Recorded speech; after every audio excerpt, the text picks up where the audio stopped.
जिसका इंतजार देशवासी कर रहे थे वो बजट आ गया। लेकिन इस बजट में एक चौंकाने वाला मामला सामने आया है। जी हाँ, आपको बता दें कि बजट में एनपीआर का नोटिफिकेशन अभी जारी नहीं हुआ है, फिर भी बजट क्यों दिया गया? 6,000 करोड़ का फंड। केंद्र सरकार के बजट 2026-27 ने एक बार फिर राष्ट्रीय जनसंख्या रजिस्टर यानी कि एनपीआर को लेकर चर्चा का केंद्र बना दिया है। भले ही अब तक एनपीआर कराने को लेकर कोई औपचारिक अधिसूचना जारी नहीं की गई हो, लेकिन आपको बता दें कि इस बजट में इसके लिए पर्याप्त धनराशि का प्रावधान किया गया है। इससे स्वाभाविक रूप से यह सवाल उठ रहा है कि क्या आने वाले समय में एनपीआर की प्रक्रिया शुरू हो सकती है? आखिरकार बजट में इस फंड की जरूरत क्यों पड़ी और क्या यह आगे चलकर नागरिकता से जुड़े बड़े कदमों का आधार बनेगी? बजट में census, survey and statistics, register general of India यानी कि आरजीआई के तहत लगभग 6,000 करोड़ रुपए आवंटित किए गए हैं। आपको बता दें कि बजट में साफ तौर पर यह कहा गया है कि इस राशि में भारत के रजिस्ट्रार जनरल और जनगणना आयुक्त के कार्यालय, उनकी विभिन्न योजनाओं और इसके अलावा एनपीआर और आपको बता दें कि साल 2027 की जनगणना से जुड़े खर्च शामिल हैं। बजट की ये लाइन कई तरह के अटकलों को भी जन्म दे रही है, क्योंकि आपको बता दें कि दरअसल इसमें एनपीआर का नाम स्पष्ट रूप से दर्ज नहीं है। हालांकि सरकार का ऐसा कहना है कि अभी एनपीआर कराने का कोई अंतिम फैसला नहीं लिया गया है।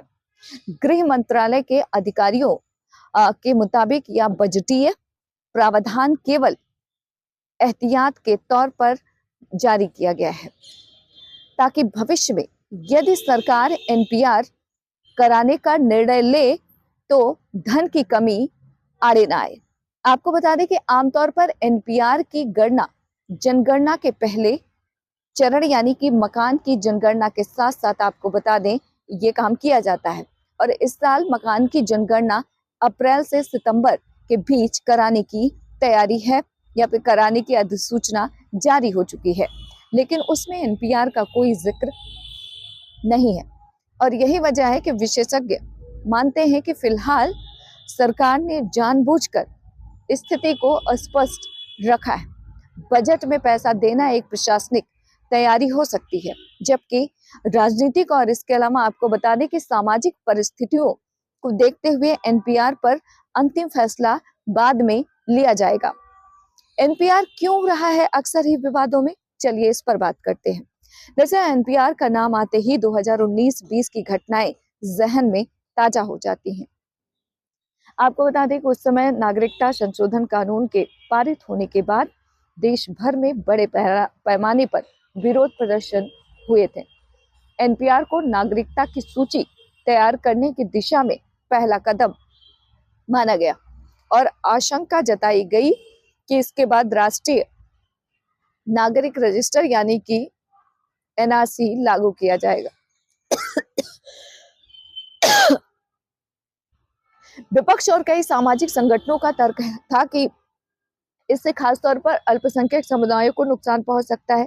इन विरोधों का असर यह हुआ कि कई राज्यों ने अपने विधानसभा में एनपीआर के खिलाफ प्रस्ताव भी पारित कर दिए और केंद्र सरकार ने इस प्रक्रिया को ठंडे बस्ते में डाल दिया। उस समय की अगर बात करें तो उस समय कैबिनेट से एनपीआर के लिए हजारों करोड़ रुपए मंजूरी मिल चुकी थी, लेकिन कोविड-19 महामारी और इसके अलावा आपको बता दें कि राजनीतिक दबाव के चलते यह योजना आगे नहीं बढ़ पाई थी। उस समय काफी बवाल भी हुआ था। कानून में पहले से ही मौजूद है प्रावधान। एक अहम बात यह है कि एनपीआर कोई नई अवधारणा नहीं है, बल्कि इसका कानूनी आधार पहले से ही मौजूद है। नागरिकता अधिनियम की अगर बात करें तो नागरिकता अधिनियम 1955 और उसके तहत बने 2003 के नियमों में एनपीआर और एनआरसी दोनों का उल्लेख है। नियमों के मुताबिक केंद्र सरकार किसी भी समय यह तय कर सकती है कि जनसंख्या रजिस्टर तैयार किया जाए और इसके अलावा आपको बता दें कि उसके आधार पर नागरिकों की पुष्टि की जाए।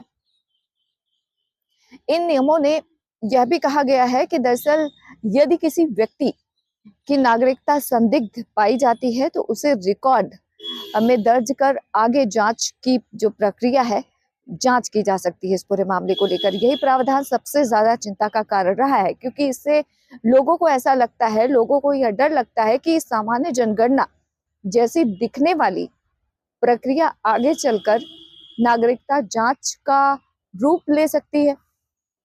यह भी ध्यान रखना बेहद जरूरी है कि एनपीआर के लिए डेटा संग्रह पहले ही हो चुका है। साल 2010 में जनगणना के साथ साथ पहली बार एनपीआर का डेटा इकट्ठा किया गया था। आपको बता दें कि इसके बाद 2015 में घर घर जाकर इस जानकारी को अपडेट किया गया और सरकार का कहना है कि उस समय जुटाया गया डेटा अब पूरी तरह से डिजिटल रूप में सुरक्षित है और जरूरत पड़ने पर उसका उपयोग भी किया जा सकता है।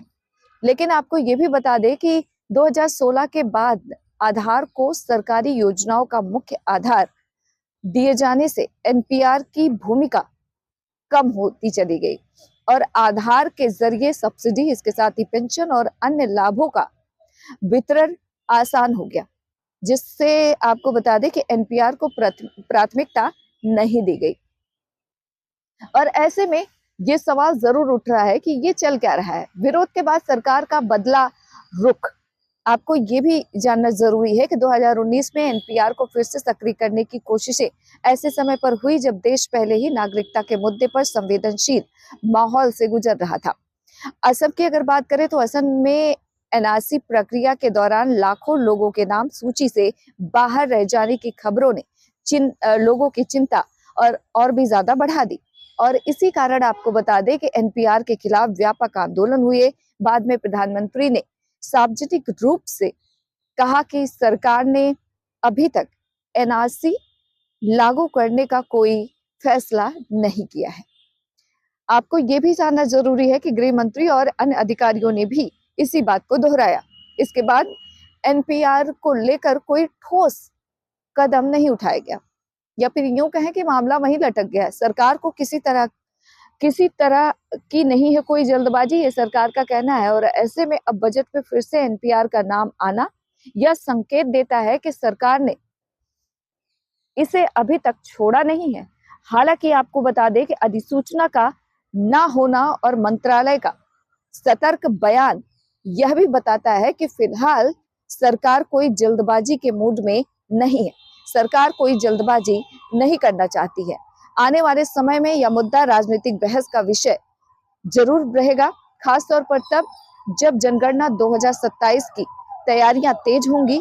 कुल मिलाकर यह कहा जा सकता है कि एनपीआर आज भी एक ऐसा विषय है जिसमें प्रशासनिक तैयारी, कानूनी प्रावधान और राजनीतिक संवेदनशीलता यानी कि तीनों आपस में उलझे हुए हैं।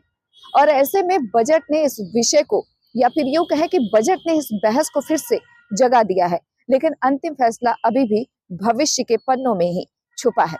ऐसे में सभी लोगों को इस बात को लेकर बयानबाजी जरूर हो रही है। लोग इस बात को लेकर चिंता भी जाहिर कर रहे हैं और सोच रहे हैं कि जब अभी तक अधिसूचना जारी हुई ही नहीं है तो आखिरकार बजट में 6000 करोड़ का फंड क्यों रखा गया है।